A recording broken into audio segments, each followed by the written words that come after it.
Attention, attention. The air raid warning's gone. I repeat, there is an air raid in progress. Please take all necessary precautions. There is an air raid in progress. And now back to our Prime Minister's address. How do matters stand now? Are our counting of Colorado or are they ready? Then over 1941. How is it with the British Empire or Commonwealth of Nations? Are we up or down? What are the principles of freedom and decent civilization for which we are fighting? Are we making headway? Or are we making Let us take the rough with the two. Let us put the good and bad side by side. And let us try to see exactly where we are. The first and greatest of events is that the United States is now unitedly and wholeheartedly in the war with us. The other day, I crossed the Atlantic again to see President Roosevelt. This time we met not only as friends, but as comrades standing side by side and shoulder to shoulder in a battle for their life and the common cause and against the common foe. When I survey and compute the power of the United States and its vast resources, and feel that they are now in it with us, with the British Commonwealth of Nations all together, however long it lasts, we get our victory. I cannot believe there is any other. He does nothing but cry. Which we can compare with. Are they keeping him in? They wouldn't let me stay. The doctor said I seemed to make matters worse. I shouldn't have taken him to hospital. I don't know what came over me. I should have brought him back here where he belongs. Why is his coat on the floor and his hat? They're drying out. Wet through, sodden if you don't mind my saying so. So was he, drenched, sweat and drizzle. How did he come to be in such a state, Norman? Well, When you telephoned, I thought at first he'd been hurt in the air raid. No, Or had no. an accident. No, not an accident. No, I know, because they said there was no sign Your of physical ladyship, injury. He's in a state of sit collapse. How please. did he get like that? What Your happened ladyship, to him? see, please sit down. We have to remain calm, not to say clear-headed, The doctor said it must have been coming on for weeks. if not longer. I didn't see him this morning. He left the digs before I woke. Where was he all day? Where did you find him? What happened was this, your ladyship. After the last all clear sounded, I went into Market Square as dusk was coming on. This peculiar light, ever so yellowish, dust and smoke rising up from the bomb craters, running shadows full of the unexpected. I hoped to find a packet or two of Brown and Paulson's corn flour, as our supplies are rather low and the stuff is scarce and you never know. Anyway, I was asking at the stall. That's when I heard his voice. Whose voice? Sirs, of course. I turned and saw him by the candle maker who was shutting up shop for the night. He was lit by one tall tallow candle, which was guttering. He looked like that painting of him as Lear, all greens and dark blues, seen through this peculiar light. He was taking off his overcoat. In this weather, God help the man who stops me, he shouted, and threw the coat to the ground, just like Lear in the storm scene. Look at it. I don't know if I'll ever get it clean, and he was so proud of it. Do you remember, perhaps it was before your time, the first Canadian tour, Toronto, raglan sleeves, fur collar, now look at it. What happened after he took off his coat? Started in on the hat. Dunn's Piccadilly. Only a year ago, down on the coat it went, and he jumped on it. Stamped on his hat, viciously stamped on his hat, you can see. Then he lifted both hands as he does to convey sterility into Goneril's womb, and called out, "How much further do you want me to go?" His fingers were all of a fidget, undoing his jacket, loosening his collar and tie, tearing at the buttons of his shirt. Were there many people about? A small crowd, and that's why I ran to him. Did he know who you were? I didn't wait to find out. I just said, "Good evening, sir. Shouldn't we be getting to the theatre?" in my best nanny voice, the one I use when he's being wayward. He paid no attention. He was shivering. His whole body seemed to be trembling, and such a trembling. Well, you shouldn't have let the public see him like that. Well, I tried to spirit him away, but just then a woman approached, quite old, wearing bombazine under a tweed jacket, but perfectly respectable.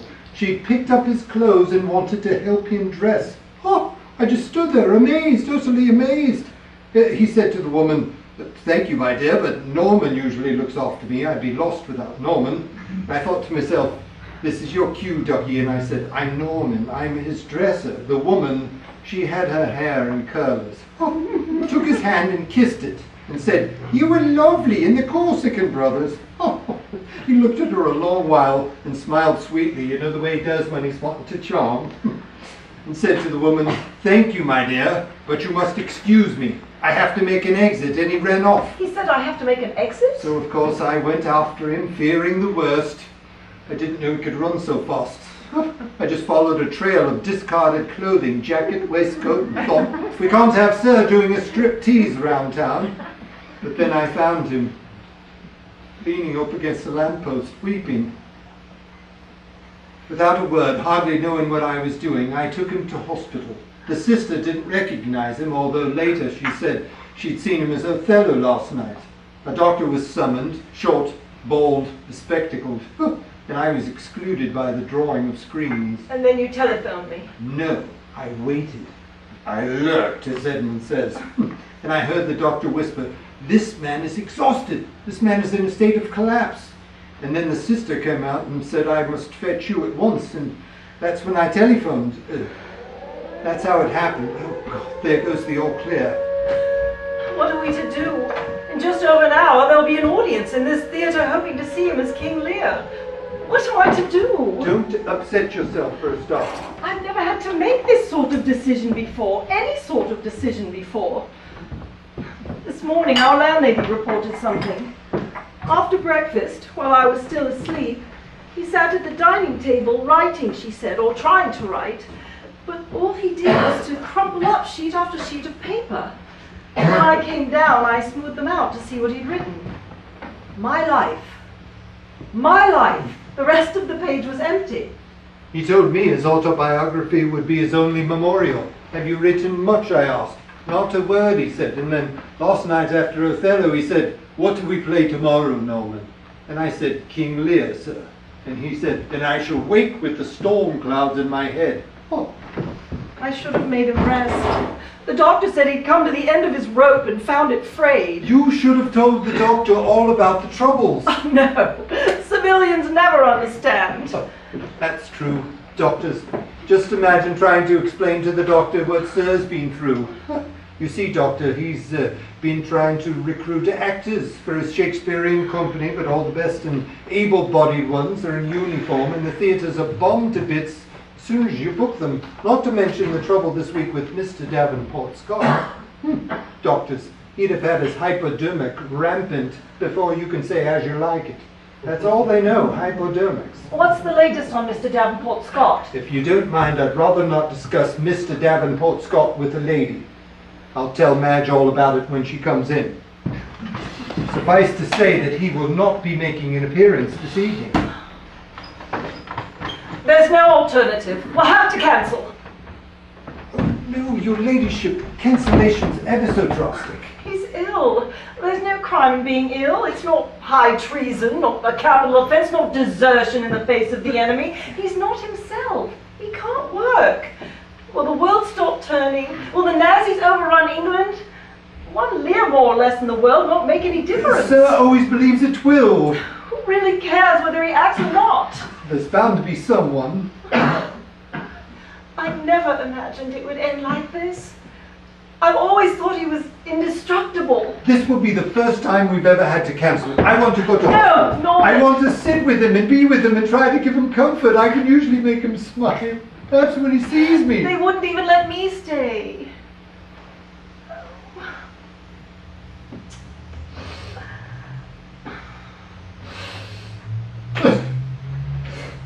Oh.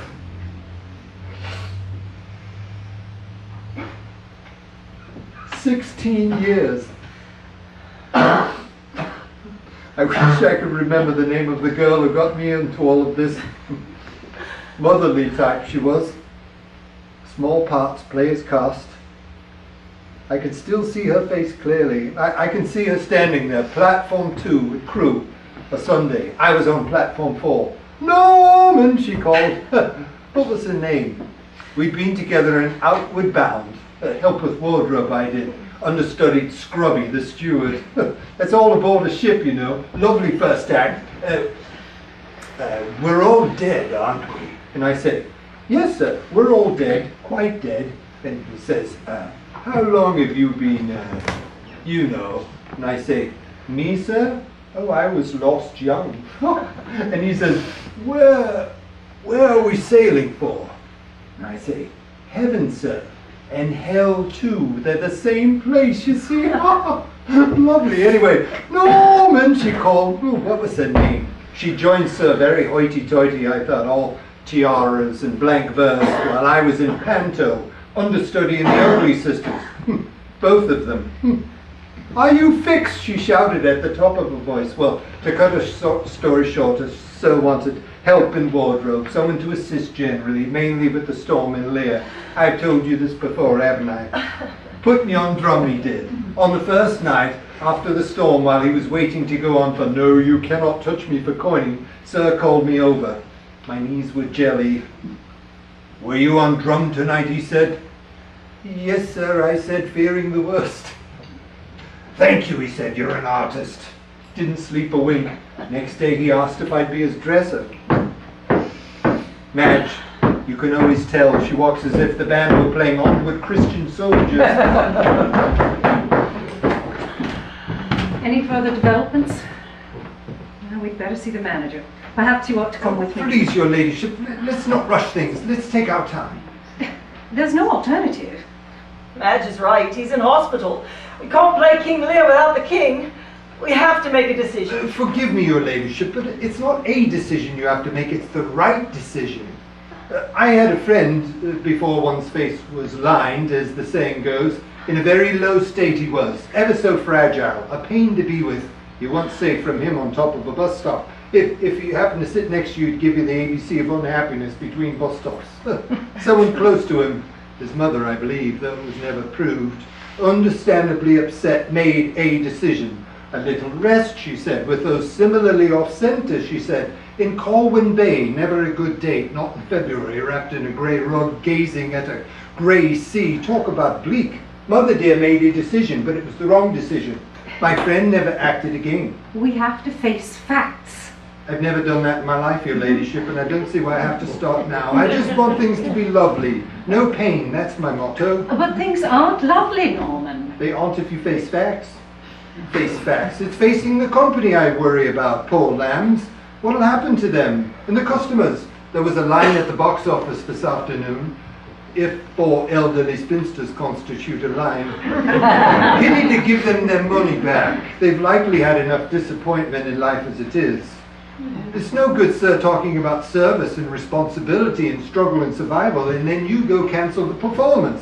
It's a disease. What is? Hopefulness.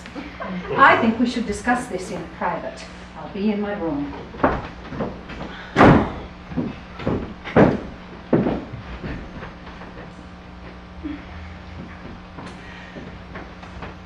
Years ago, in my father's Shakespearean company, the unmentionable Scots tragedy, a new Macduff, couldn't remember the lines.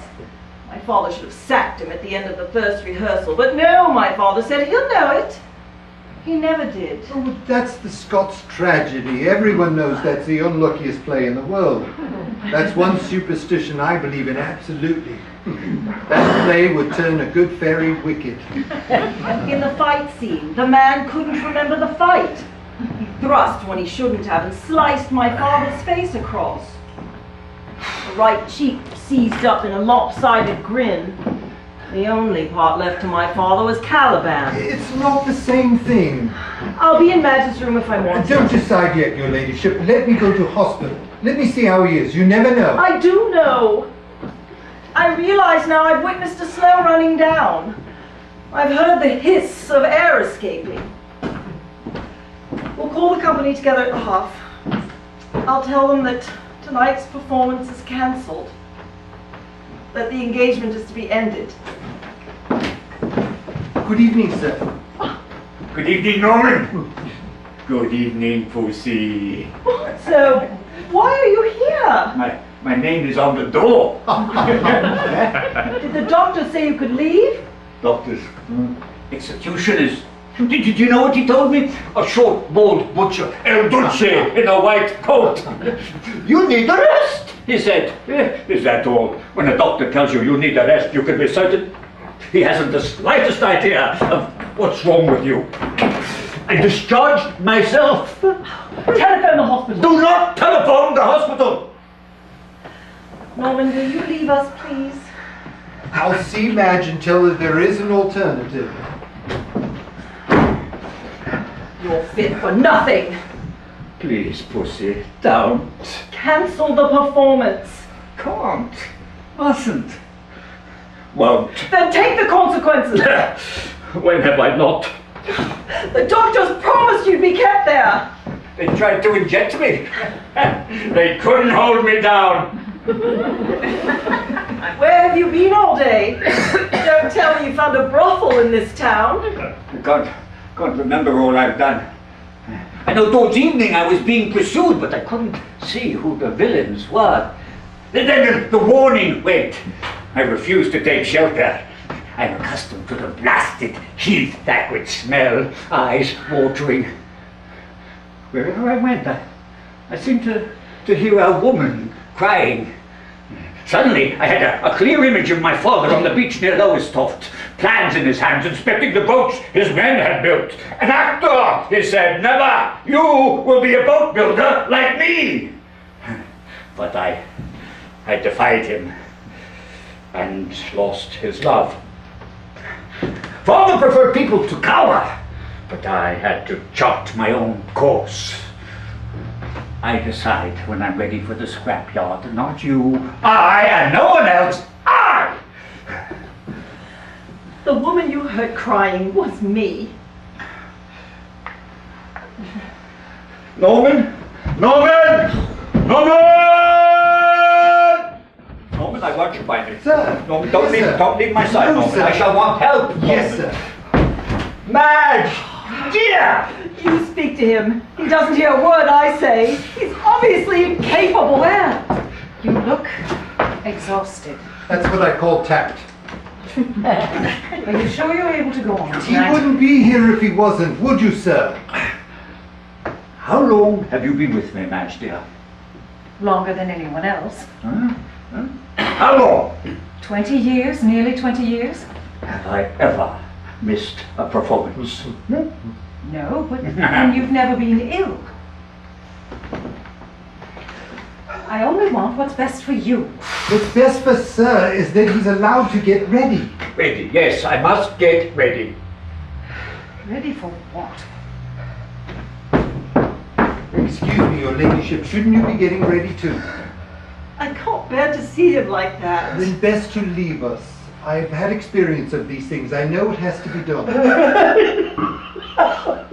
Imagine waking to that night after night.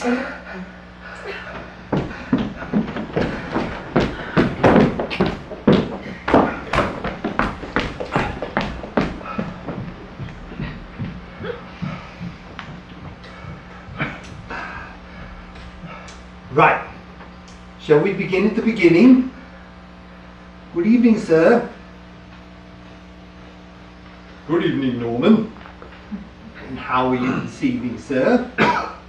A little tearful, I'm afraid, Norman. And you? Very well, thank you, sir. Had ever such a quiet day. Ironing your costume, cleaning your wig and beard, washing your undies. And you, sir, what have you been up to? I've been jumping on my hat, Norman. Have you, sir? That's an odd thing to do. May one ask why?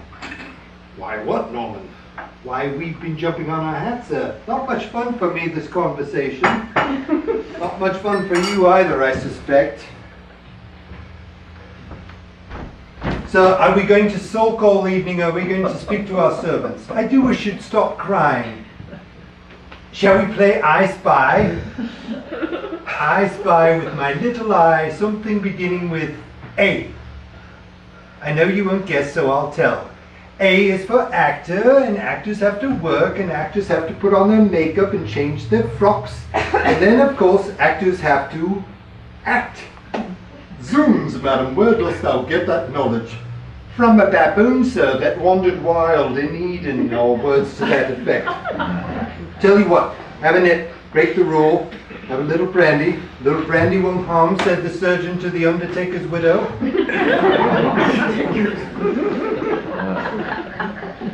Sir, there's less than an hour to go. You usually want longer. Shall we make an effort? Yes, it's me, Norman, the one with the soulful eyes. I saved my rations for you. I don't mind going without.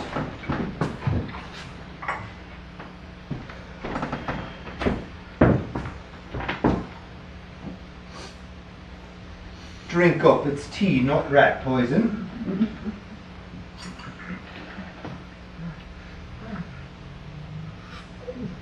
There, that's better, isn't it?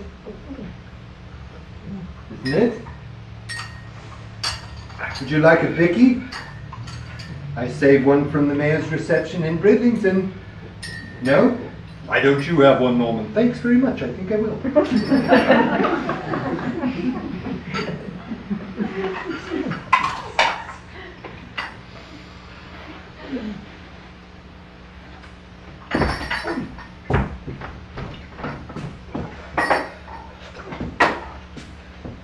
Sir, there seems little point in discharging yourself from hospital and sitting there like Niobe prior to being turned into stone. Shall we make an effort?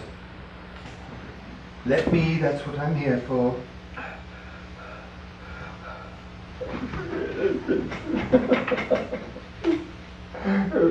I know how it feels. I had a friend worse off than you he was. All they ever wanted to do was put him away. And no one wants to go through that. Also, my friend said, they'll put you in Colwyn Bay. And you know, you never do any business in Colwyn Bay. Guess what got my friend well?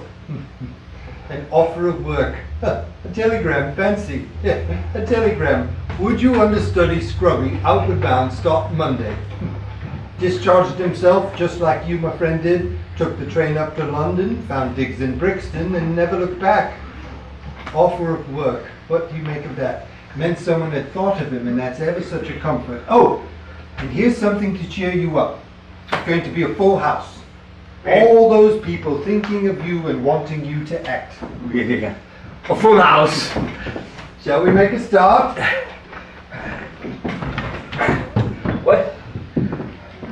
What play is it tonight? King Lear, sir. It's impossible. That's nice, isn't it? Thank you very much. All those people paying good money to see you, and you say impossible. Thank you very much, I don't think. I don't want to be seen. Difficult when you're playing King Lear with the lighting you use. I don't want to see her ladyship. Even more difficult since she's playing Cordelia. You saw her a moment ago. You were alone together. Were we? What's the play tonight?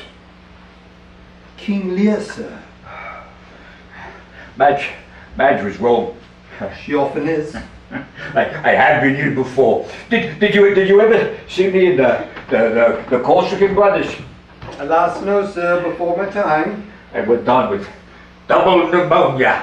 That's when you are playing the Corsican Brothers. I'd rather have double pneumonia than this. And what? What prevents me from packing up and going home? Why am I here when I should be asleep? Even kings abdicate. But I hope he's happy with the woman he loves. That's all I can say. I hope he's happy. Shall we undress? Talk of undressing. Wasn't it a strange light in Market Square this evening? I don't remember being in Market Square. You've been missing the whole day. What do you remember? Walking.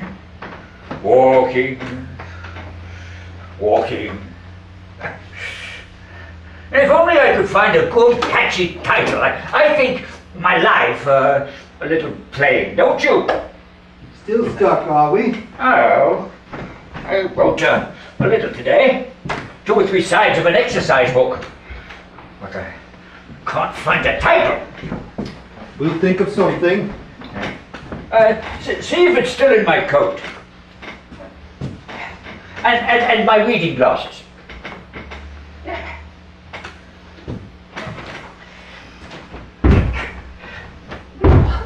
You won't see much through these.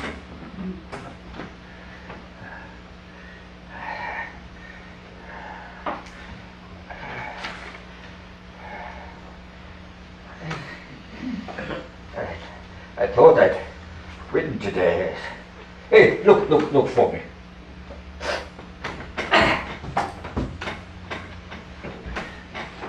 Is there anything? No, evidently not. Can't be Neil McCain. Shall we begin our makeup, sir?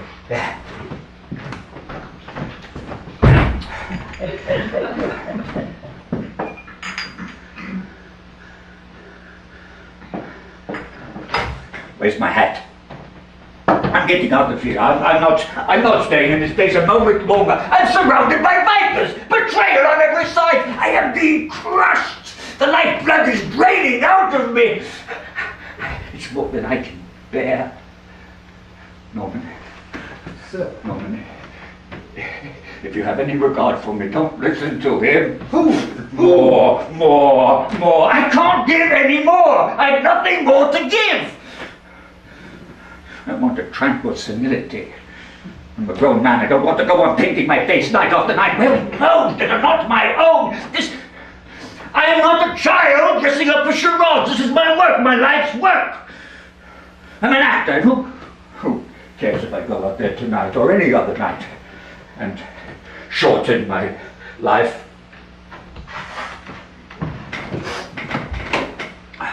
I had a friend once said, Norman, I don't care if there are only 3 people out front or if the audience laugh when they shouldn't or don't when they should.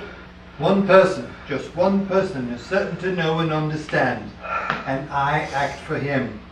That's what my friend said. I can't move that which can't be moved. What are we on about now? I'm filled inside with stone. Stone upon stone. I can't lift myself. The weight is too much. I know futility when I see it. I dream at night of unseen hands driving wooden stakes into my feet. I can't move. And when I look at the wounds, I see a jellied leprous pus, and the dream's long and graceless. I wake up sweat-drenched, poisoned. The whole day long there's a burning heat inside me, driving all else from my mind. What did I do today? You walked. You thought you wrote. You were in Market Square. A woman kissed your hand and said you were lovely in the Corsican Brothers. How do you know all this? Has someone been talking? Sir, I don't wish to hurry you. No, I lie. I do. Hate the swine. He's a hard taskmaster. He drives me too hard. I have too much to carry. Sir. Yes. See, He's not to be disturbed. it's my responsibility to take the curtain up tonight. There isn't much time. I'd rather you didn't. He's not to be disturbed. What's all the whispering? Nothing. Has he begun to make up yet? Not yet. Do you realise how late it is? They'll be calling the half in a moment. I know how late it is. Then on your head be it.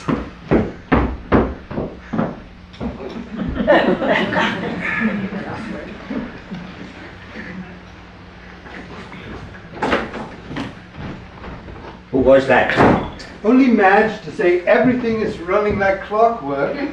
Oh, look, sir. A dressing gown. Shall we put it on and keep ourselves warm? What does it matter where you were, what you did today? You're here in the theatre where you belong, safe and sound, and a full house, lovely. Really? A full house? Standing room only. You know, they bombed the Grand Theatre Plymouth. And much else of the city besides. I made my debut at the Grand Theatre Plymouth. They weren't to know. I shouldn't have come out this autumn. I had no choice. He made me. Who made you? I should have rested. I had a friend who was ordered to rest. He obeyed. That was the end of him. Became ever so ill. Nearly became a Catholic. Oh. Would you like a rub down? I'm not surprised you're feeling dispirited. It's been ever such a hard time. No young men to play the juveniles. And the trouble with Mr. Davenport Scott. What news of Mr. Davenport Scott? The police have opposed bail. What? Well, he'd had his second warning. How then do we dispose our forces? Mr. Thornton is standing by to play fool. And who is Oswald? Mr. Brown, I'm afraid. That leaves me a night short, for reason not for need. 98 short, actually, if you take the text as gospel. One more or less won't be too upsetting. Thornton, toothless as fool. Brown, lisping as Oswald. Oxenby, limping as Edmund. What have I come to? I've never had a company like this one. I reduced to old men, cripples, and Nancy boys. Hey, Hitler has made it very difficult for Shakespearean companies. There'll be a chapter in the book, sir. I hate to mention this, but we're going to be short for the storm. We've no one to operate the wind machine if Mr. Thornton is to play fool. Mr. Thornton was ever so good on the wind machine. Madge knows the problem, but she's very unsympathetic. You tell Madge from me that I must have the storm at full strength. What about Oxenby? Not the most amenable of gentlemen. Send him to me at the half. I'll have a word with him. And I'd better talk to Thornton too. That's more like it. You're where you belong, doing what you know best, and you're yourself again. You start making up, I'll tell them to come and see you. I've cleaned the wig and beard. I'll see what I can do with these. Jumping on his hat indeed. Shan't be a minute.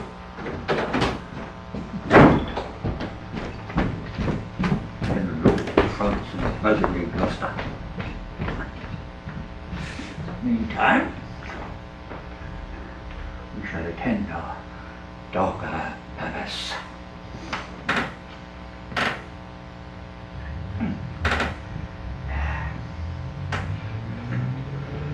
And shall be what they seem.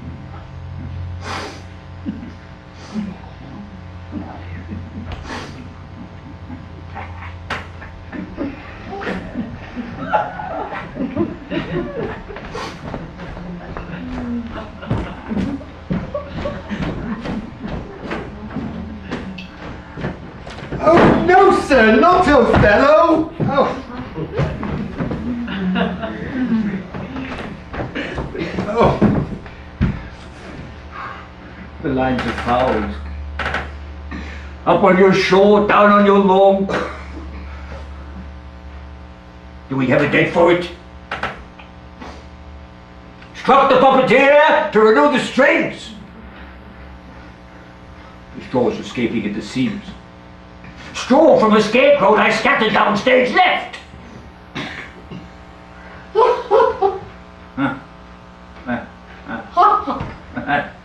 I'd have given anything to see the play tonight. There's you all blacked up, and Cordelia saying, "You begot me, bred me, loved me." Well, you see, Ducky, this King Lear's been around a bit.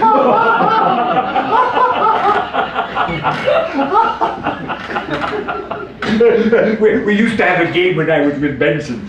We called it risque. You had to turn the line to get a double entendre. The best I ever heard was from a character man called Barrington. You know the line.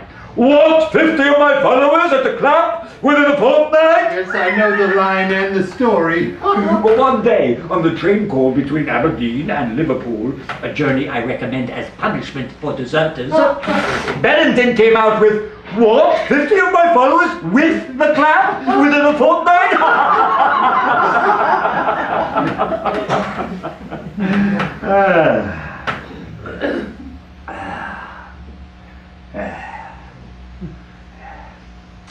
Another blank page.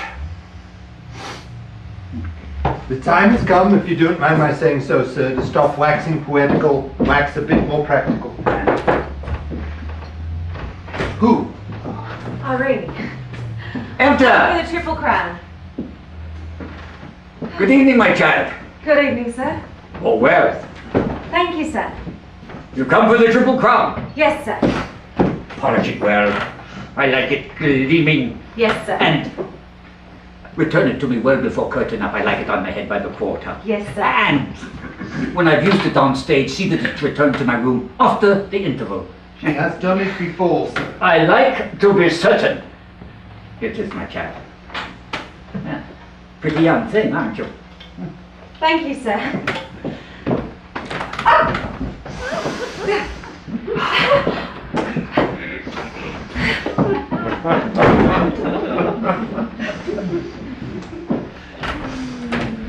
Sir, it's time to age.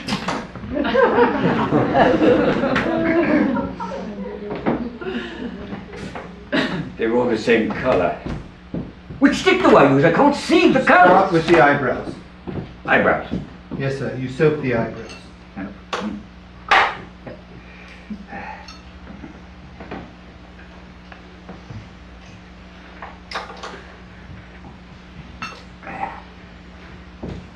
Good. Now, number 5, just the mask you always say. Leave clean the upper lip and the chin for the beard and moustache, not too high on the forehead.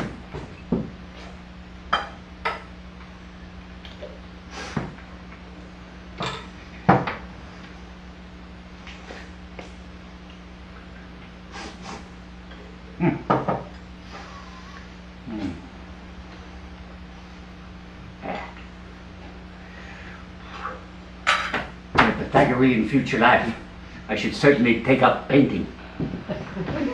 My palette, a few brushes, a 3 and 6 penny canvas, and no one to drive you. No one drives you but yourself. How dare you? How would you know? Who says I drive myself? I'm driven. I'm sorry, I didn't mean... You have to believe in yourself and your destiny. You have to keep faith with your aspirations and allow yourself to be enslaved by them. And the bondage is everlasting. How dare you? I'm sorry I mentioned You it. have to learn to wait. And wait. And wait. And the moment comes when you launch your bark and take the rudder. There now, my masters, beware! The effort to forget all you are risking, to face a first-night audience before whom to lay open your soul, to put your entire life in jeopardy time after time, to bear your back to the stripes of the critics, to go on doing these things year after year, always with the terror increasing, because it's easier to climb than it is to hang on. Now do you see why Benson wrote to me after my first essay into management? May you have the health and strength to go on. On and on and on. Be a chapter in the book, sir. Do they know what it means? Do they care? I hate the swines. Ooh. On and on. All right, so shall we go on and on and on with our makeup?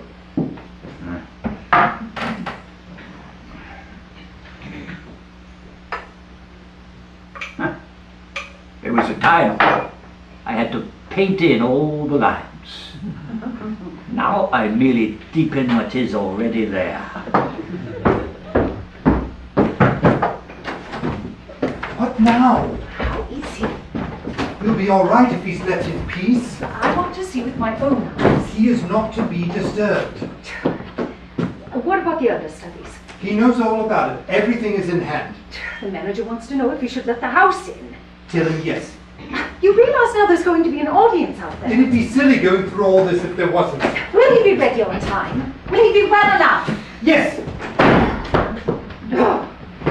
What was that? Just Who the was it? minioning.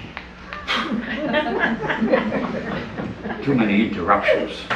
My concentration. Norman, Sir, how does the play begin? which place, sir? Tonight. I can't remember my first And line. the Lords of France and Burgundy, Gloucester. Yes. What performance is this?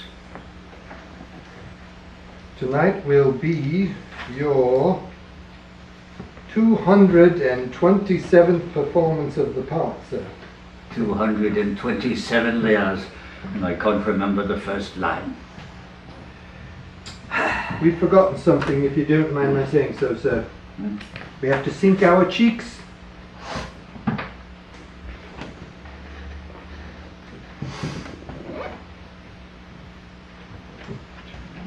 I shall look like this in my coffin. Broad straight line of number 20 down the nose gives strength, you always say. Were you able to find any Brown and Paulsons? No, but I'm still looking. We've enough left for this tour.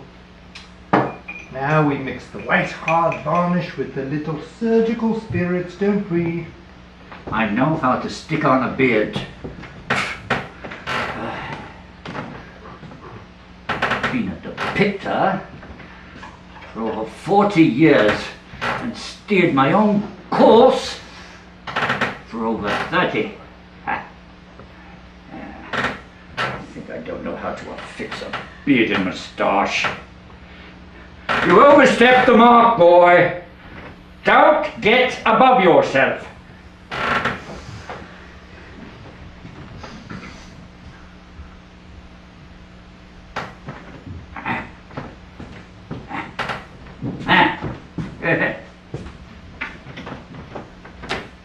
This is.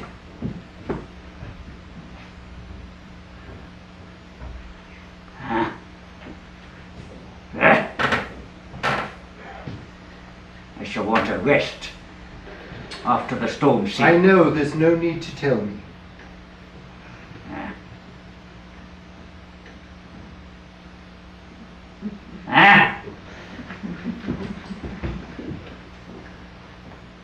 Towel.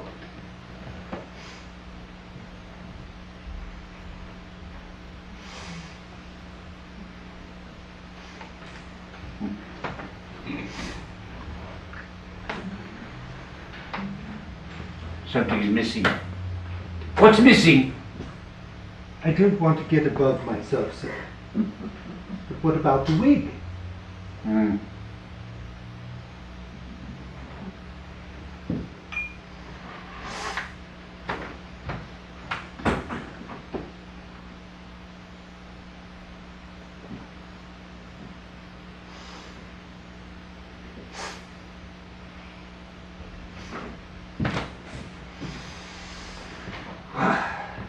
It's hot. Have a Unbearably little brandy. hot. It won't harm. I'm going to faint.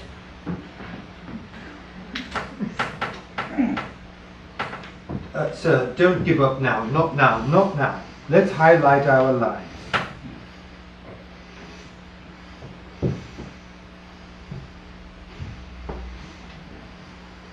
Imagine bombing the Grand Theatre in Plymouth. Barbarians.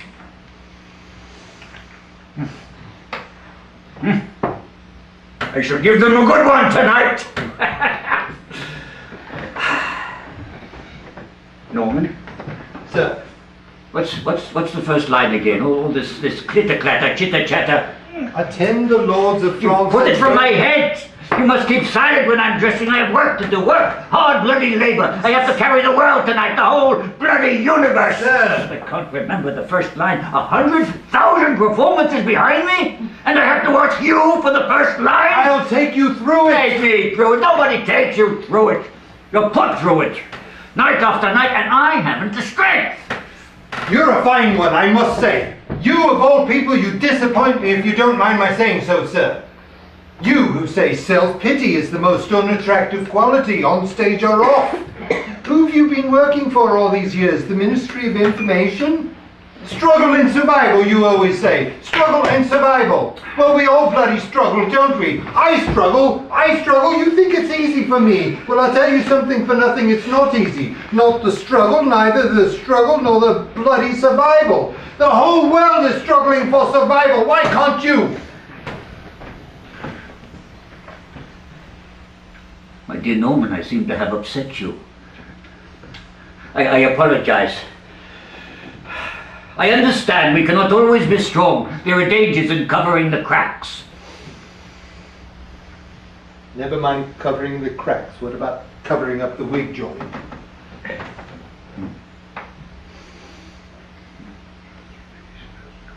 I'm sorry if I disturbed your concentration. We both understand servitude, Alfonso. Ah. What came next? What did I say to that? Was it lack of ambition that allowed me to endure while I had to endure? It depends, Your Highness. What is meant by ambition? If ambition means a desire to sit in the seat of the mighty, yes, I've lacked such ambition. To me, it's been a matter of some indifference where I've done my work. It's been the work itself which has been my chief joy. A fine memory, Norman. My memory's like a policeman, never there when you want it. That was a play. And a moneymaker. Greatly admired by clever charwomen and stupid clergymen. If I was 20 years younger, I could still go on acting that kind of rubbish. But now I have to ascend the cosmos. And do they care? I hate the swines. Shall we finish highlighting our eyebrows, sir? Half an hour, please, sir. Already? You were late in tonight. Why hasn't she returned the Triple Crown? I like it on my head by now. Don't fuss. Look, What? my hands, they're shaking. Very effective for the part. Don't forget to make them up. I can't keep them still. Do it for me.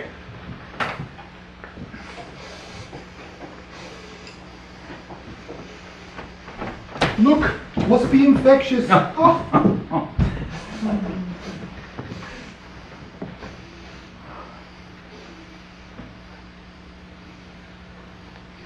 I can face the division of my kingdom. I can cope with food. I can bear the reduction of my retinue. I can stomach the curses I have to utter.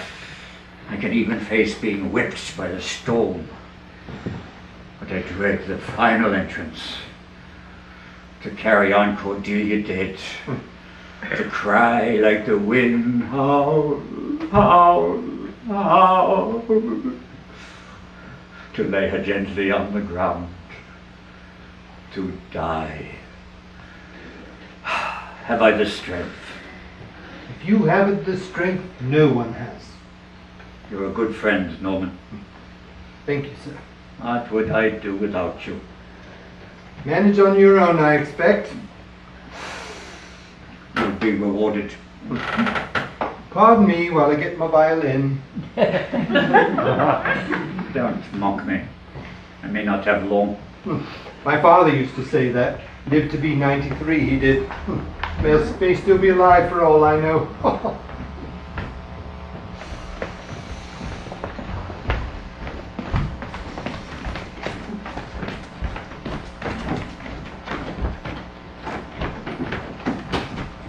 Alfonso, how do you feel?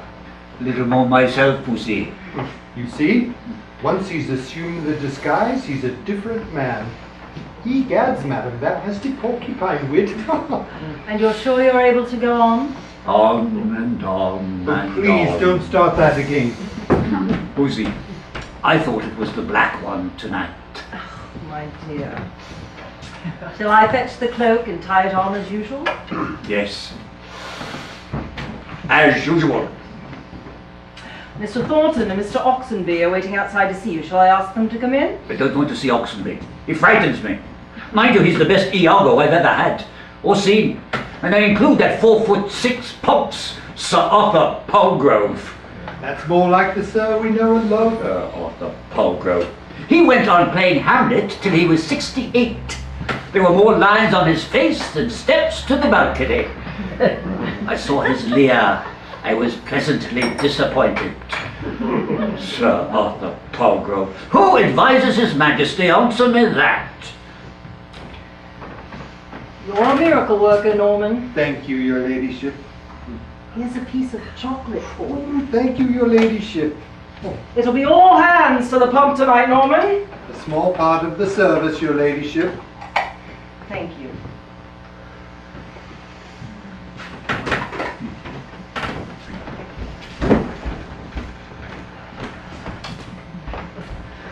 Don't suppose I didn't see that because I did.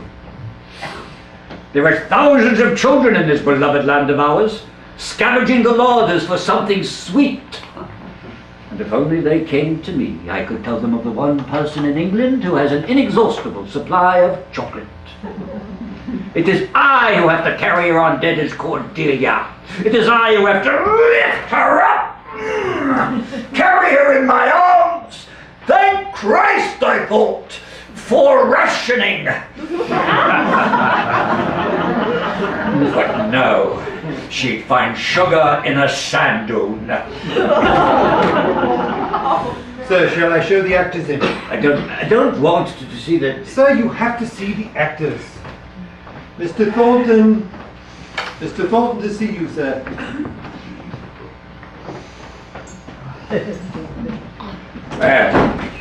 Jeffrey. Yes. This is the costume fit. Mr. Davenport Scott is such a large man. Mr. Davenport Scott was a worm. You look... Do you know the lines? Oh, yes. Don't keep me waiting for them. Oh, no. Pace. Yes. And keep out of my focus. Oh, yes, of course. The boom lights placed in the downstage wings are for me and me alone. Yes, old man, I know. You must find what light you can. Of course. Let me hear you sing. Mm-hmm. He that has a little tiny wing. He that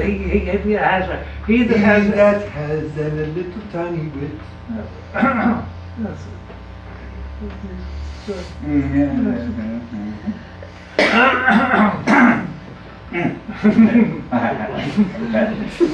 He that has and a little tiny wit, with a hey-ho, the wind and the rain, must keep content with all his fortunes fit, for the rain it raineth every day. All right. Speak it, don't sing it. And in the storm scene, if you're going to put your arms around my legs, as Davenport Scott did, then round my calves, not my thighs. He nearly ruptured me twice. Well, if you'd rather I didn't, old man. Feel it, my boy, feel it. That's the only way. Whatever takes you. Of course. But do not let too much take you. Remain within the bounds, and at all costs remain still when I speak. Yes, of course. And no crying on the part. Oh, no. I have the tears in this play. Yes, I know. Serve the playwright. Yes. And keep your teeth in. That's only when I'm nervous, old man. You will be nervous, I guarantee it. There will be no extra payment for this performance. I believe your contract is player's costs. Yes. Huh? Good fortune attend your endeavors. Thank you, sir. God bless Jeffrey. I'd rather face the Nazi hordes anytime. I hope Mr. Churchill has better men in his cabinet. Mr. Oxenby is waiting, sir. Oxenby, what? I can't. What does Oxenby want? It's not what we want, it's not what he wants, what we want. Someone to operate the wind machine. No. I don't want to see Oxenby. I couldn't bear the man. It's stifling in here. Have no storm without him, sir. Mr. Oxenby to see you, sir. You wanted to see me? Norman, why did, why? Sir was wondering whether he could ask of you a favor. He can ask. You haven't been with us very long, but I'm sure you've seen enough to know we're not so much a company as one big happy family. We all muck in as required. As you will no doubt have heard, Mr. Davenport Scott will not be rejoining the company. Yes, I've heard. You share a dressing room with one or two of them and you hear nothing else. It upsets the pansy fraternity when one of their number is caught. Because Mr. Thornton is having to play fool and our two elderly knights are setting the hovel behind the front cloth during the storm, we've no one to operate the wind machine. We'd asked Mr. Brown, but he's really rather too fragile. We wondered if you would turn the handle. In short, no. Anything else?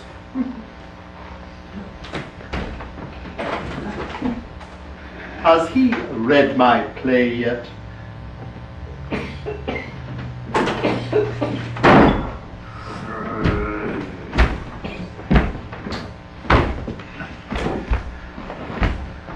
Perhaps the Russians have had a setback on the Eastern Front. Bolshevism will be the ruin of the theatre. What are we going to do? Fancy not wanting to muck in. He hates me. I feel his hatred. All I stand for, he despises. I wouldn't read his play, not if he were the connoisseur of culture. I've read it. Is there a pot for me? Yes, but you wouldn't credit the language. He was ungenerous about Davenport Scott.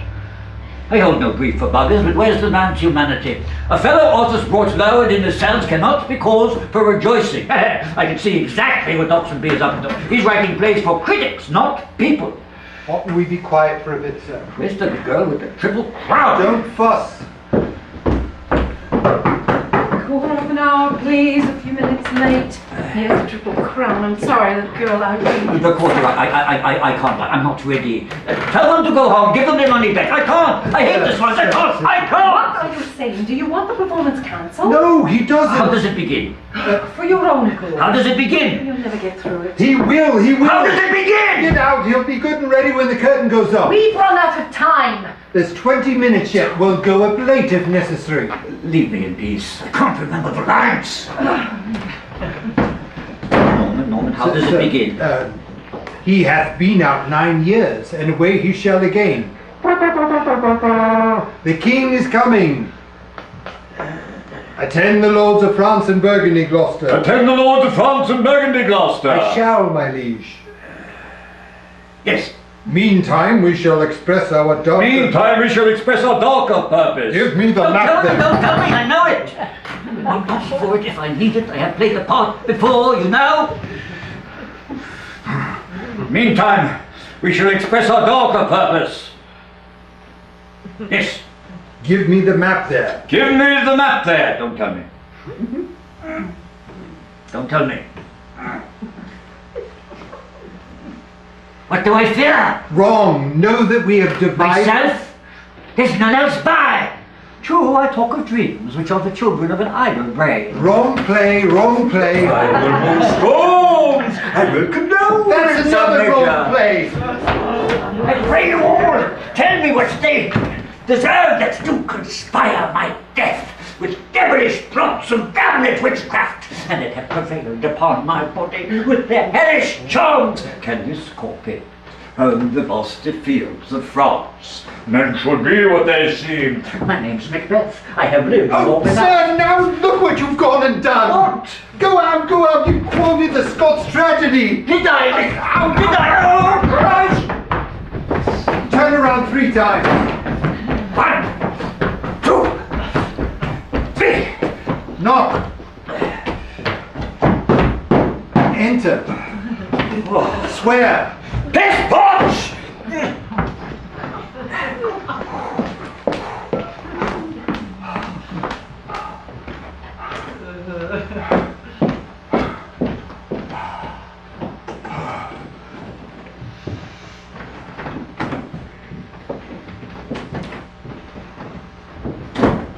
And my poor fools hanged. No. No. No life. Why should a dog, a horse, a rat have life? And thou no breath at all. Thou come no more. Never, never, never, never, never. Welcome back, sir. You'll be all right.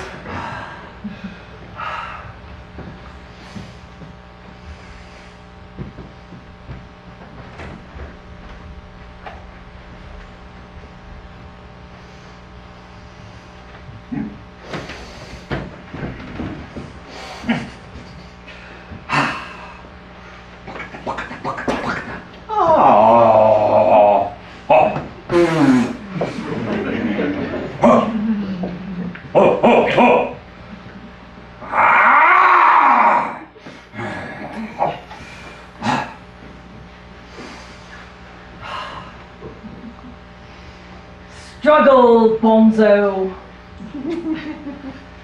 Survival, pussy. 5 minutes, please, sir. Thank you.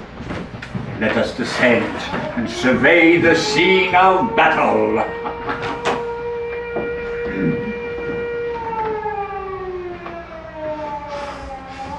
The night I paid my first lire, there was a real thunderstorm. Now they send bombs!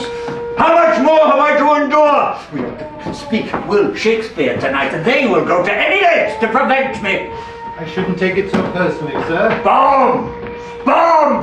Bomb us into oblivion if you dare! But each word I speak will be a shield against your savagery. Each line I utter, protection from your terror! I don't think they can hear you, sir.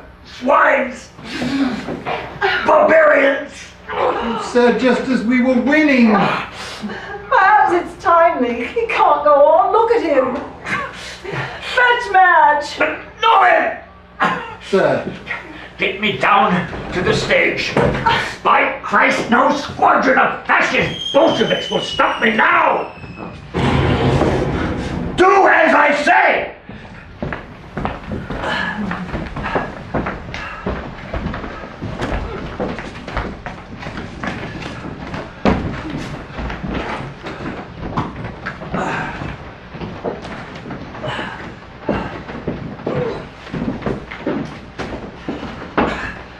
Who'll make the announcement?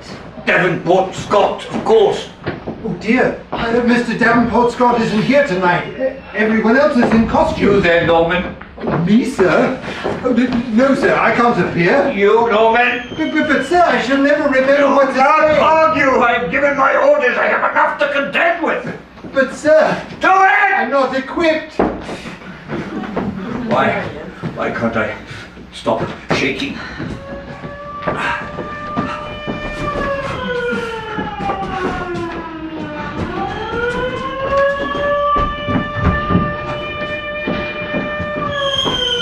Ladies and gentlemen, ladies and gentlemen, the warning has just gone and air raid is in progress.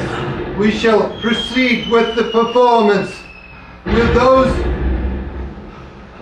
those who wish to live, will those who wish to leave do so as quietly as possible? Thank you.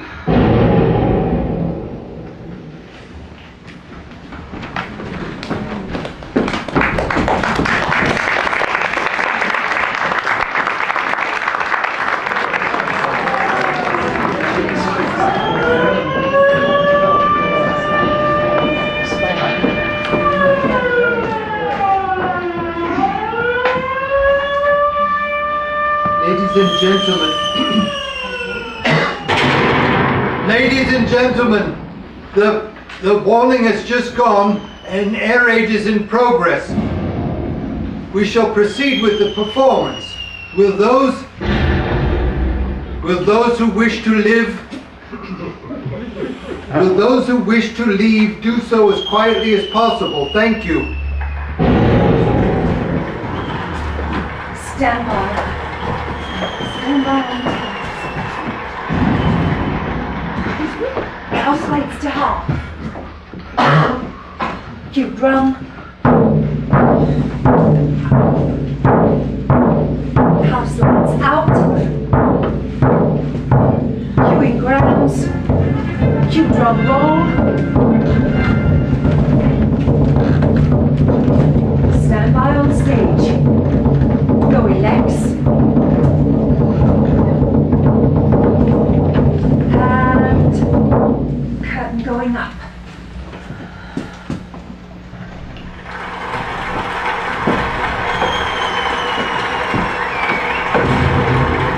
I thought the king had more affected the Duke of Albany than Cornwall. It did always seem so to us. Jeffrey, was I effective? The announcement, was I all right? You were fine. Is not this your son, my lord? His breeding, sir, has been at my charge.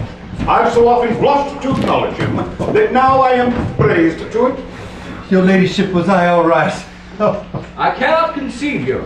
Better than Mr. Davenport Scott. So this young fellow's mother could, whereupon she grew round womb. Was I really? Do you mean it? I was ever so nervous. Do you think anyone noticed the fluff? With those who wish to live. Could have kicked myself. Was I really all right? You were fine. I have a son, sir, by order of law, some year elder than this, who yet is no dearer in my account. Do you know this noble gentleman, Edmund? No, my lord. My Lord of Kent. Remember him hereafter as my honorable friend. My services to your lordship. I must love you and so to know you better. Sir, I shall study deserving. He hath been out 9 years, and away he shall again. Queuing grams. The king is coming! Stand by, please, your ladyship. Stand by, please, sir.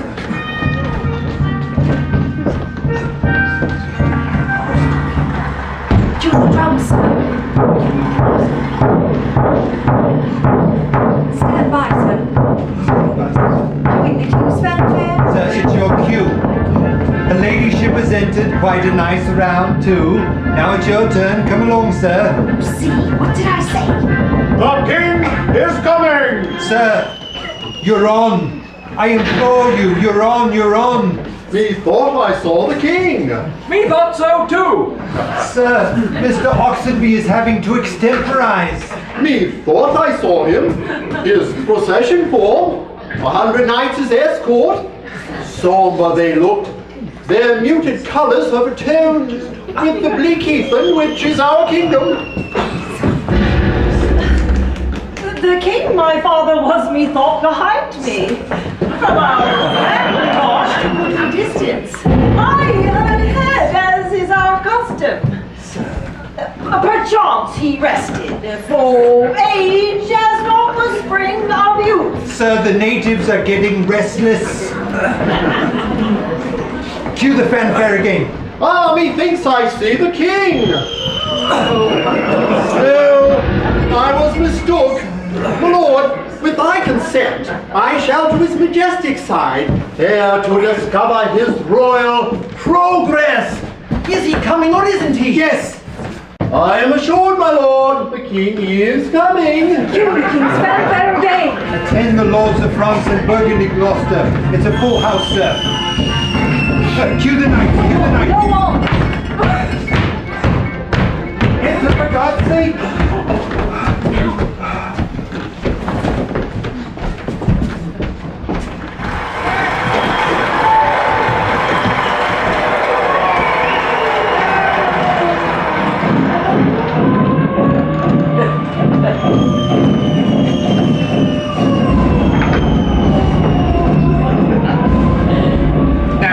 Unnatural hags. I will have such revenges on you both that all the world shall. I will do such things. What they are yet, I know not, but they shall be the terrors of the earth. You think I'll weep? No, I'll not weep. I have full cause of weeping, but this heart shall break into 100,000 flaws, or ere I'll weep. Oh, fool! I shall go mad!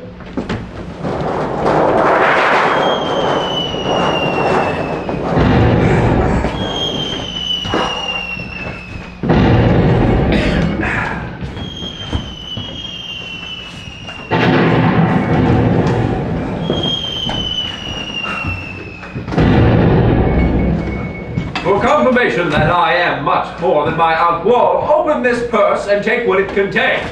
If you shall see Cordelia, Stand by the storm. as doubt not but you shall, show her this ring, and she will tell you who your fellow is that yet you do not know.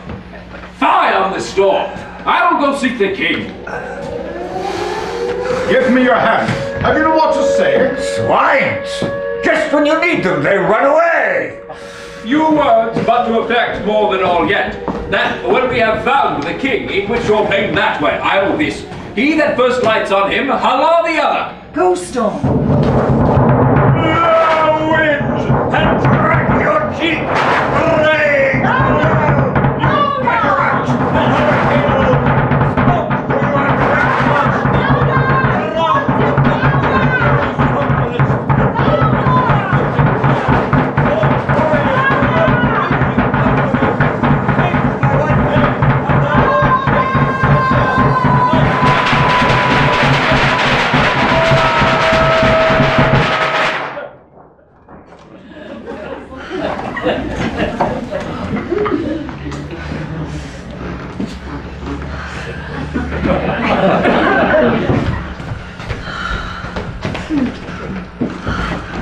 Where was the storm? I have cataracts and hurricanes, and I have given trickles and whistles. I demand oak cleaving thunderbolts, and you answer with farting flies. I am the storm, I am the wind, and the spit, and the fire, and the pother, and I have been with nothing but muffled funeral drums. Christ Almighty God, forgive them, for they know not what they do. I am driven deaf by whispers.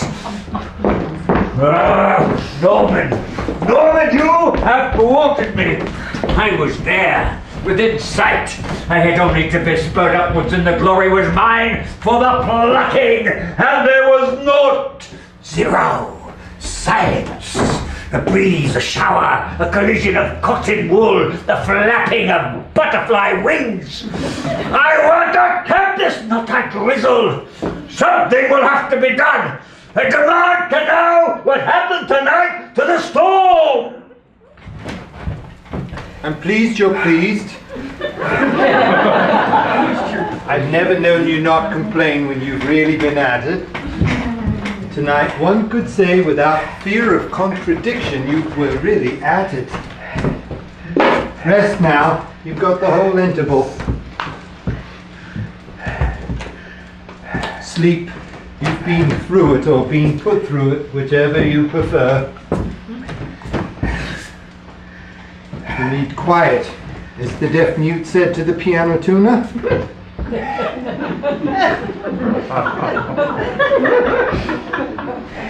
Mighty, her ladyship thought you were tonight, she did. That was the word she used.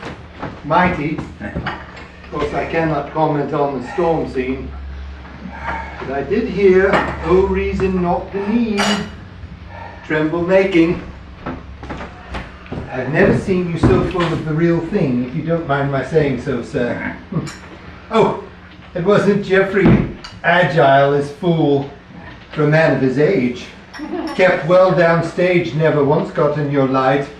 Much less obtrusive than Mr. Davenport Scott in every way. Oh, and here's something funny. During the storm scene, when we were beating ourselves delirious and I was having to jump between thunder sheet and drum like a juggler with rubber balls and Indian clubs, Mr. Oxenby came to our aid uninvited. Cracked and clapped he did with abandon, not a word said. Just gave assistance when assistance was needed. Afterwards, just before the interval, I thanked him. Get stuffed, he said, which wasn't nice. And added, I don't know why I helped. And I said, because you're one of us. We're a band of brothers and you can't help it despite of yourself. That's what I said, quite unabashed. He walked away, head down, hobbling. And if he was given to muttering, he'd have muttered darkly. More tea, sir. Are you asleep, sir?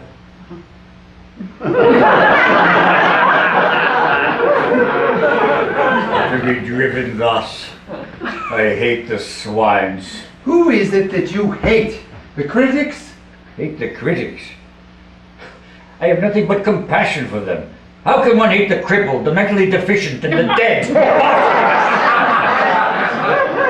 Who then? Who then what? Who then what is it that you hate? Let me rest, Norman. You must stop questioning me. Let me rest. Don't leave me till I'm asleep. Don't leave me alone.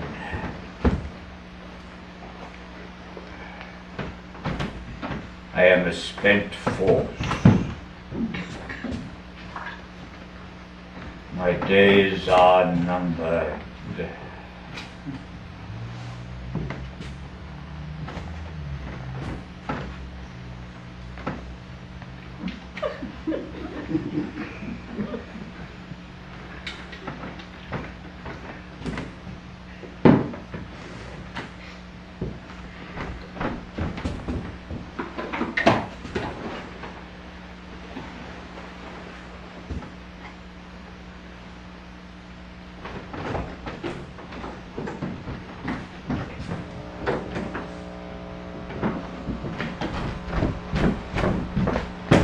Is he asleep? I think so, your ladyship. I'll sit with him. Don't wake him, will you, your ladyship? He's ever so tired.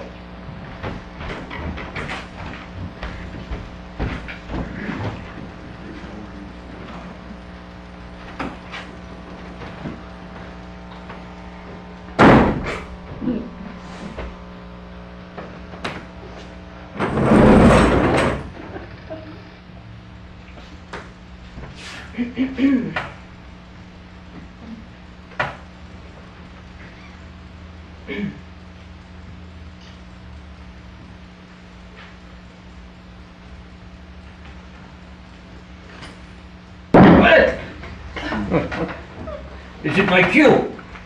No, it's still the interval. I have things to say. Norman tells me you thought I was mighty tonight. I never said anything of the kind. He makes these things up. What have you to say? What I always have to say. You know my answer. You've worked hard. You've saved. Enough's enough.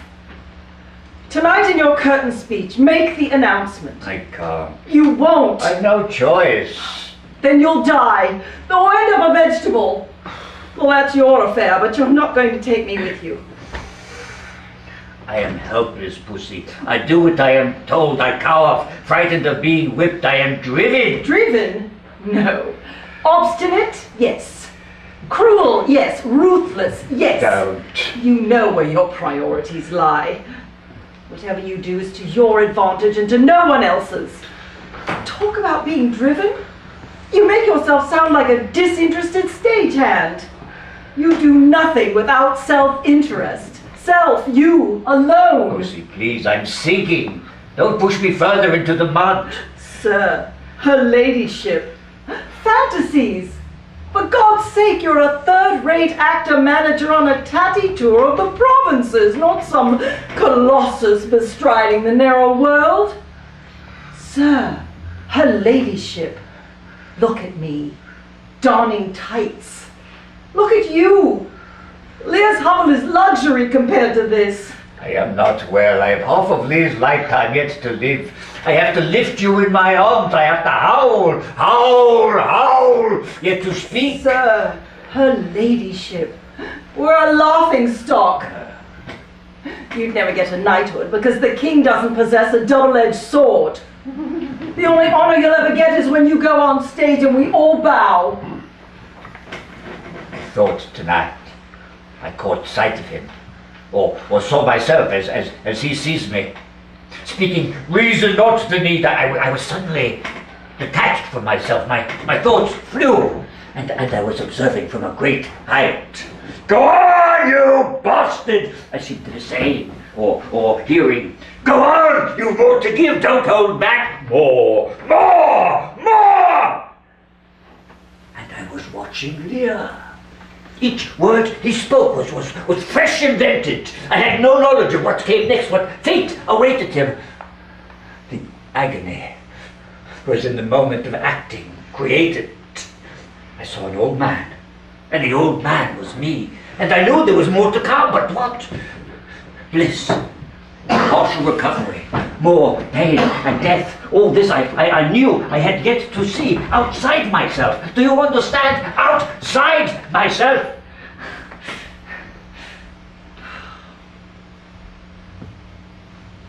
Don't leave me.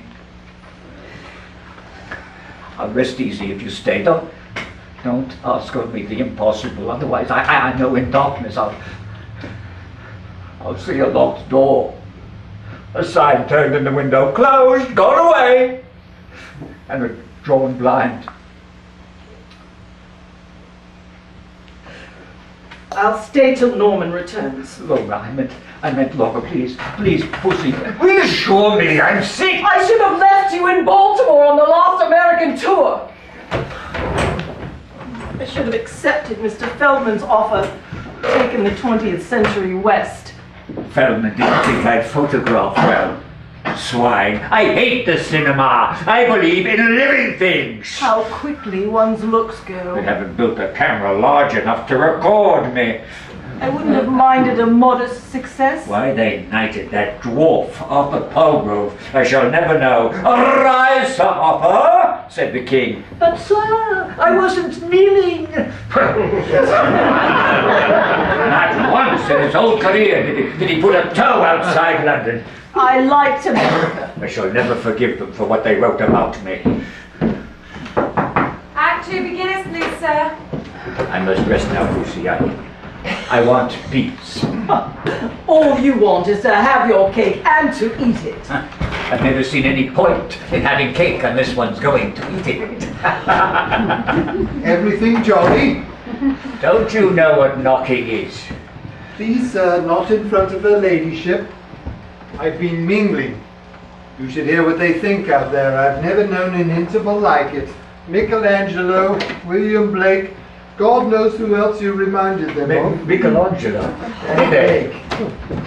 I'm going to my room. Please stay. You must rest, Bonzo. Mustn't he, Norman? Yes, he must. Pussy.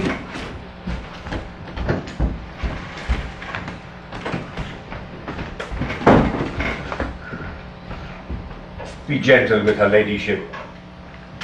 Always gentle with her ladyship. Especially gentle. Why? Don't. She's time of life. You mean hot flushes and dizzy spells?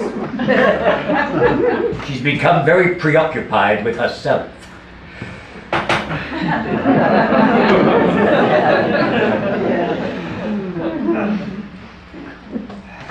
Sounds like a bad attack of change.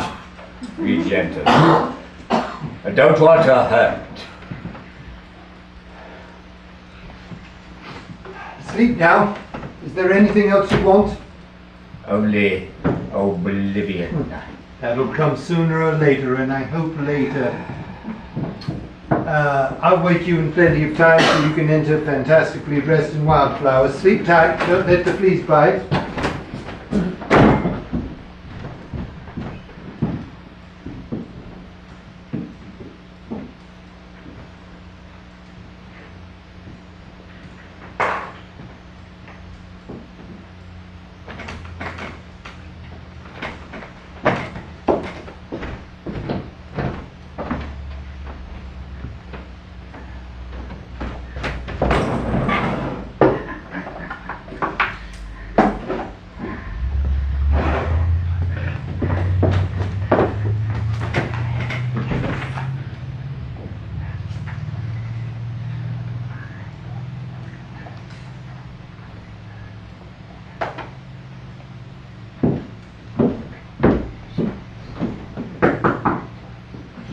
Who? Irene, I'm returning the Triple Crown, sir. Come.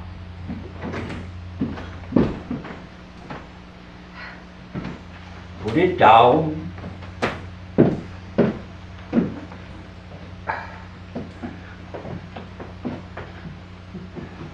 Sir, will it disturb you if I say something?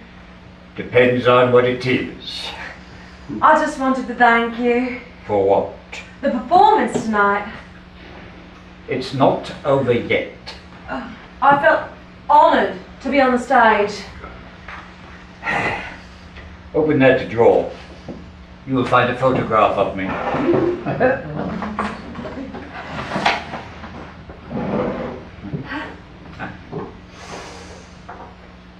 I love coming into this room. I can feel the power and the mystery. In days gone by, this would have been the place where the high priests roved. I felt frightened as them trespassing. A kindred spirit. Lock that door.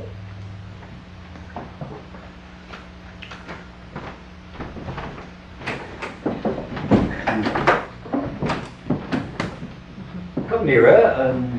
Irene. Irene. And you want to act? Yes. Passionately? Yes. With every fibre of your being? Yes. To the exclusion of all else? Yes. You must be prepared to sacrifice what most people call life. I am. Your birth sign? Scorpio. Good. Ambition, secretiveness, loyalty, and capable of great jealousy. Essential qualities for the theatre. Have you good legs? Come closer. Let me see.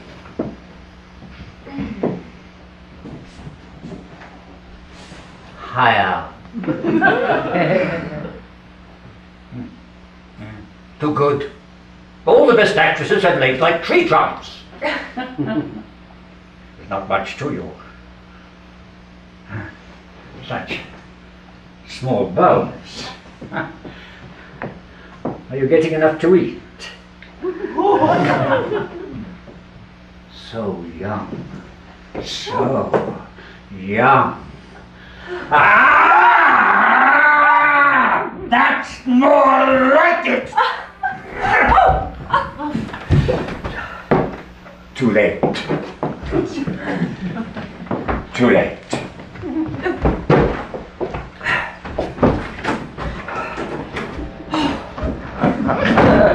Well, my dainty duck, my dear. Let go of mine. What was that all about? It seems better. Better than what or whom, as the case may be. I didn't think you'd get through the performance tonight. He's not through it yet. Out with it. For what? I'm waiting. For what? A graphic description of events. Out with it or I shall slap your face hard, you better know. My parentage is questionable and I can be vicious when roused. I thought we were friends.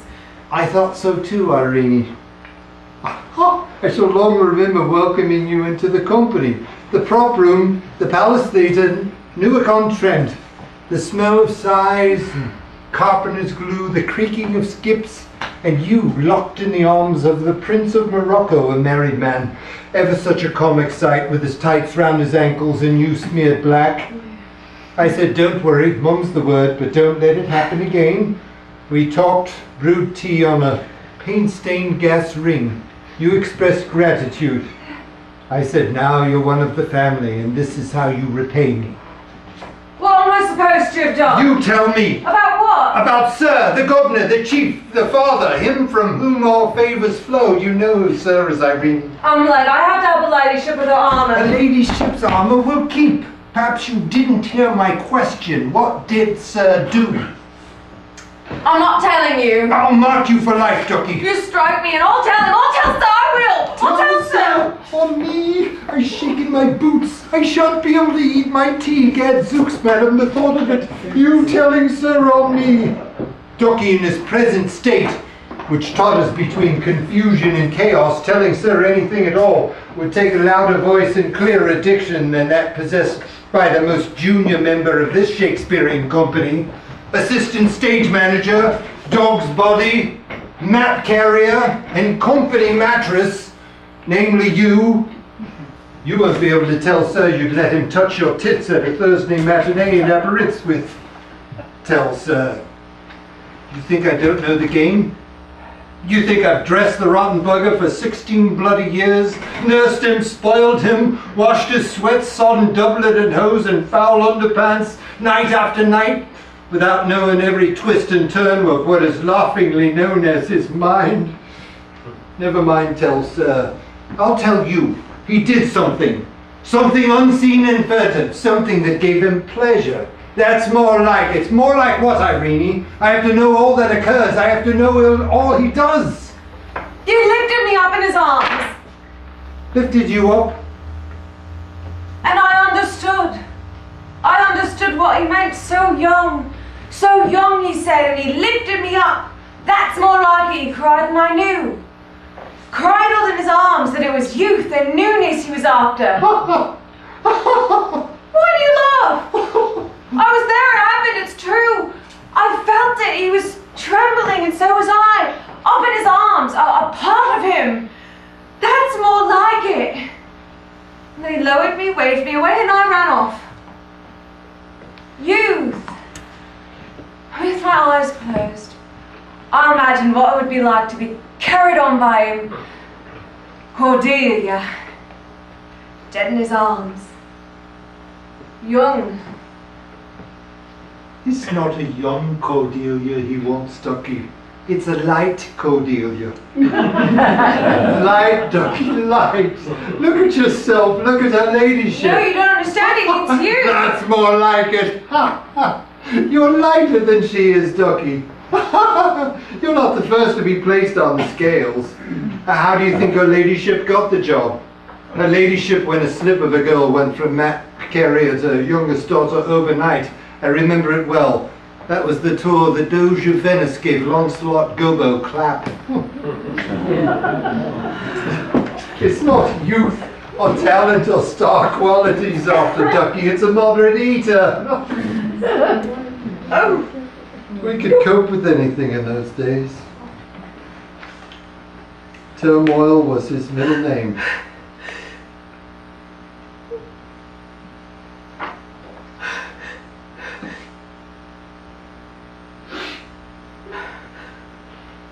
So, Ducky, keep well away. The old days are gone. The days of vim and vigour. What's to come is still unsure. Trip no further, pretty sweeting. We can't have any distractions. Not now. Not if things are to be lovely and painless. Don't disobey me, will you? Or the fateful words you finish on Saturday have a decidedly sinister ring. 2 rings and bangles right up to the elbow. There you are. You're late with my armour. Off you go, Ducky. You'll have to find another canoe to paddle. I'm afraid ours has holes.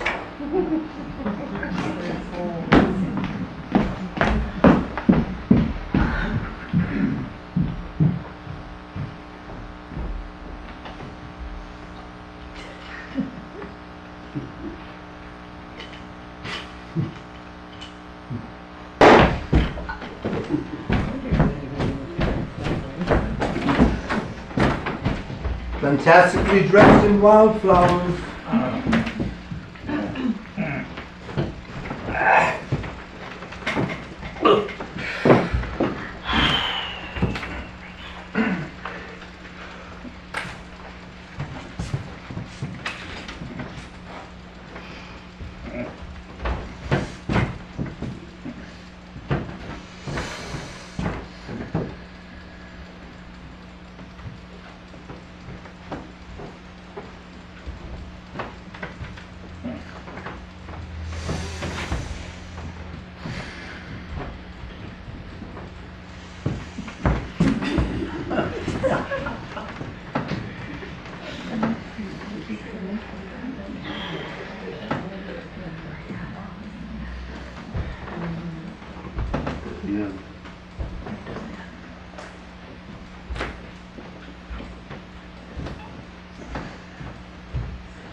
Michelangelo did they? And Blake.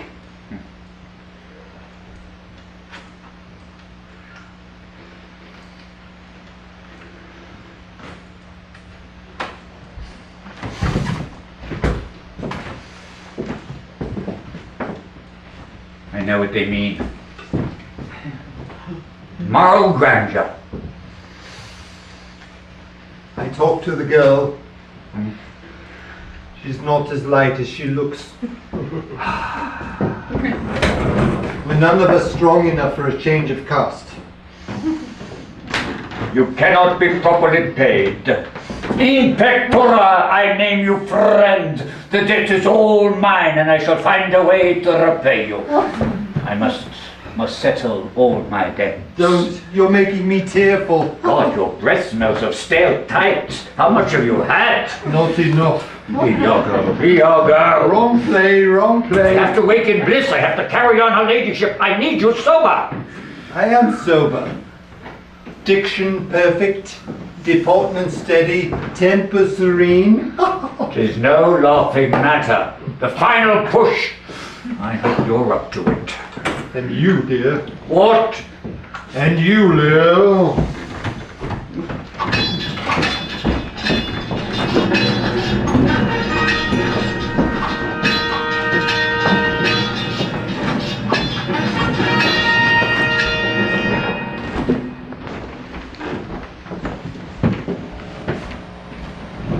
I am come to bid my king and master I good night. Is he not here? Speak, Edmund. Where is the king? I wish you wouldn't do that. You remind me of a labourer. I pant for life. Some good I mean to do, despite of mine own nature. Quickly send, be briefing it to the castle, for my writ is on the life of Lear and on Cornelia. Nay, send in time. Run! Oh, run! Haste thee for thy life! Hold! Hold! Hold! Hold! Oh, you are men of stone! Had I your tongues and eyes, that use them so that heaven's vaults should crack?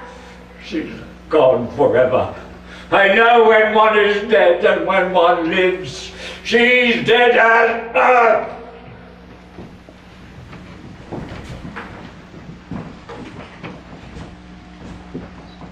Break, heart. I prithee break. The weight of this sad time we must obey. Speak what we feel, not what we ought to say. The oldest have borne most. We that are young shall never see so much, nor live so long.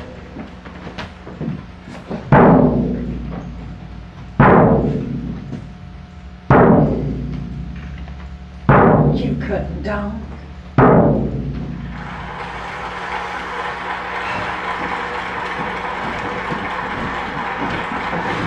We've done it, Will. We've done it. Stand by the curtain walls. Curtain going up.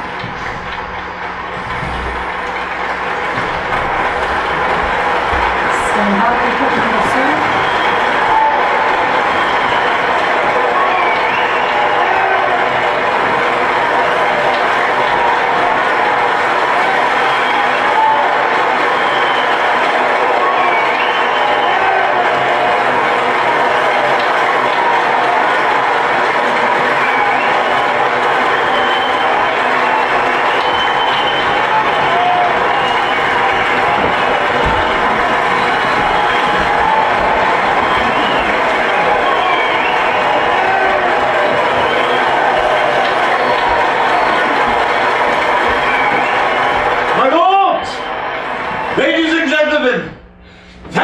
For the manner in which you have received the greatest tragedy in our language.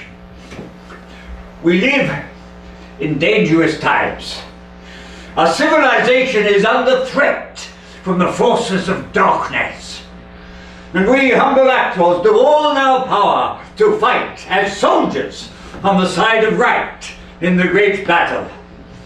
Our most cherished ambition is to keep the best alive of our drama, to serve the greatest poet, dramatist who has ever lived.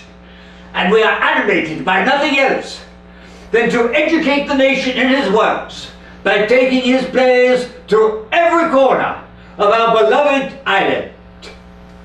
Tomorrow night we shall give Richard III. King Richard III. I myself will play the Hunchback King. On Saturday afternoon, my lady wife will play Portia. Portia. And I, the badly wronged Jew in The Merchant of Venice. A play you may think of greater topicality than ever. On Saturday night, Lear.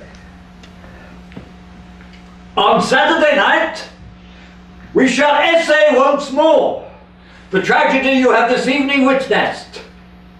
And I myself shall again undergo the severest test known to an actor. Next week, God willing, We shall be in Eastbourne. Eastbourne.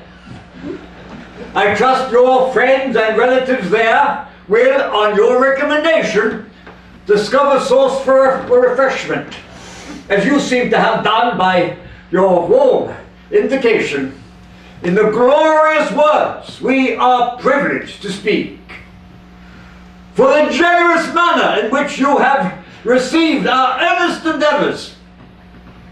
On behalf of my lady wife, my company and myself, I remain your humble and obedient servant, and can no other answer make but thanks, and thanks, and ever thanks.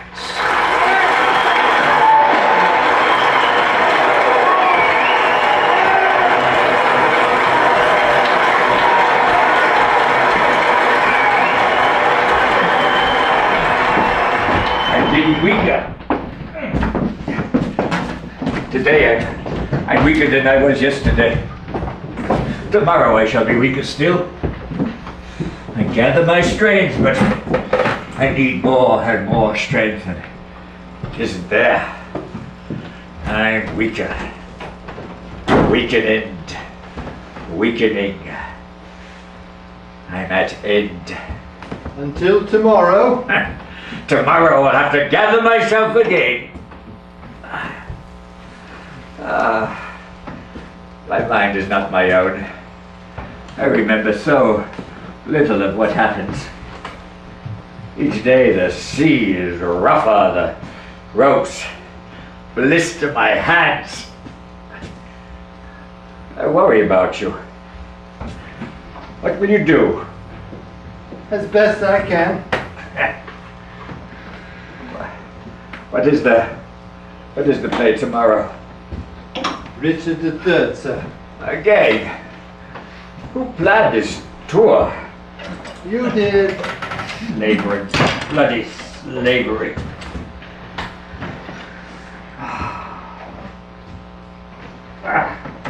Shall we remove our makeup, sir?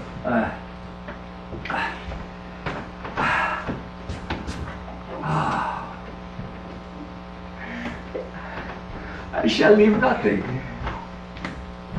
Nothing. I hope Will's pleased tonight. I had a friend who... Oh, for Christ's sake, I'm sick of your friends. Motley crew they are. Pathetic, lonely, despairing. That's nice, isn't it? Beg your pardon. Uncalled for. Count myself as your friend. Never despairing. I've apologized. Never despairing.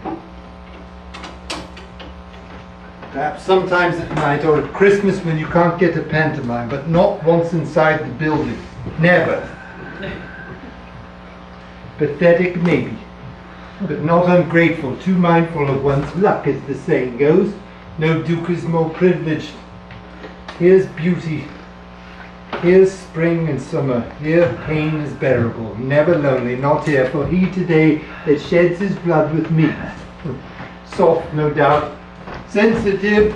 That's my nature. Easily hurt, but that's a virtue, and I'm not here for reasons of my own either. No one could accuse me of base motives. I've got what I want, and I don't need anyone to know it. Inadequate, yes, but never despairing.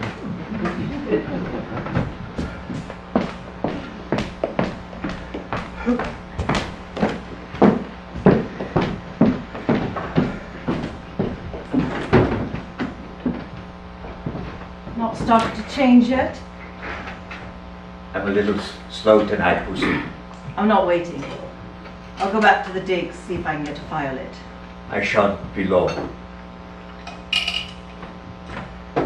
Good night, Norman. I'm not certain whether I should thank you or not. Not. I can't bear being thanked.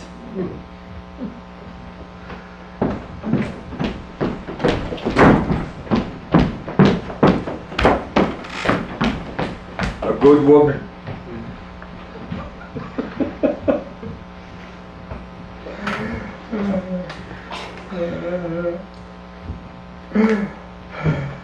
Sir, what is it, sir? I'm tired, terribly tired. The room is spinning. I must lie down.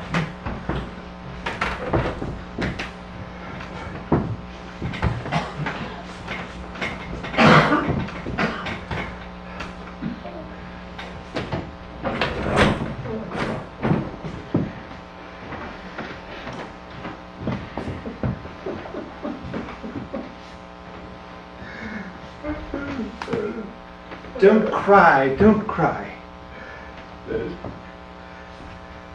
There's nothing left. Stop that at once.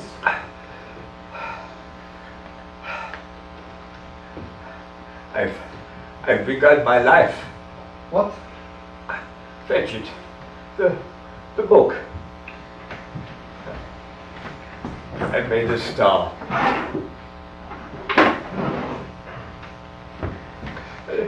Find the place.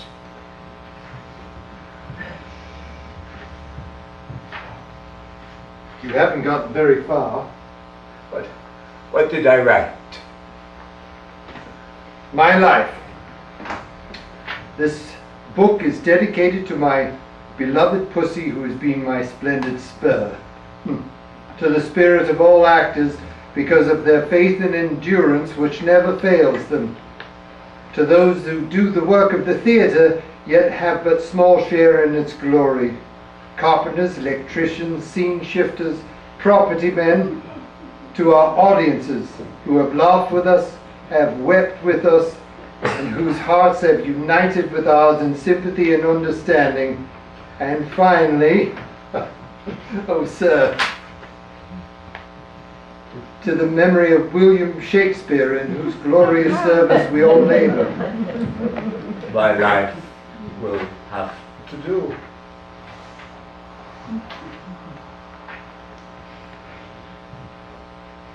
Wait a moment. Carpenters, electricians, property men. But sir, sir,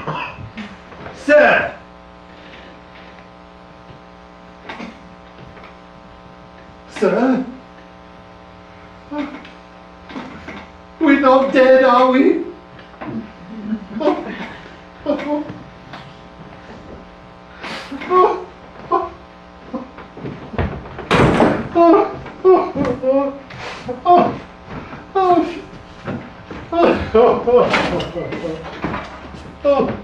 You're right.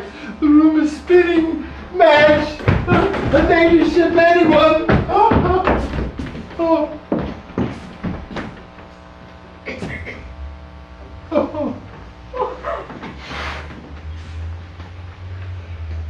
Not much of a death scene. Unremarkable and ever so short for him.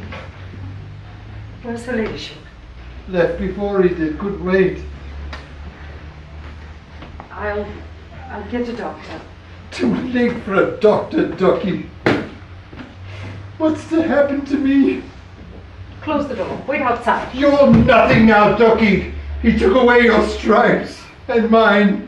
How can you be so bloody careless? Come away. And then where will I go? Where? I'm nowhere out of my element. I don't want to end up running a boarding house in Westcliff-on-Sea or Colwyn Bay. What am I going to do?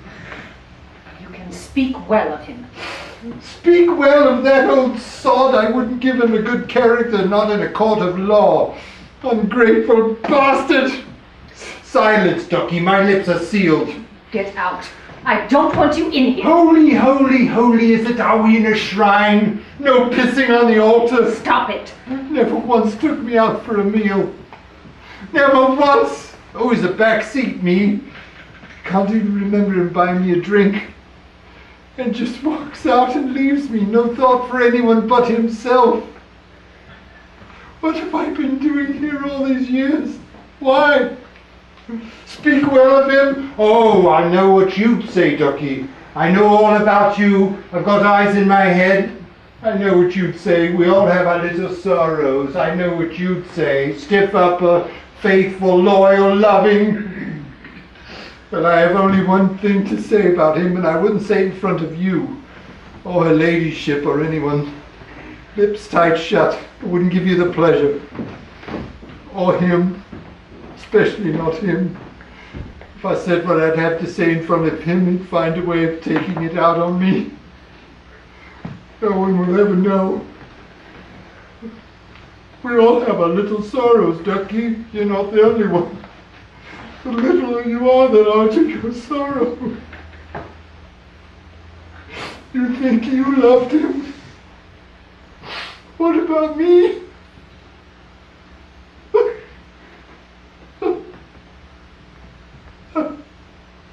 Oh.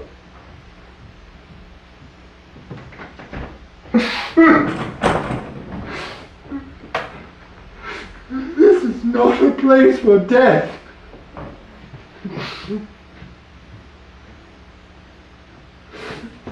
I had a friend, Sir.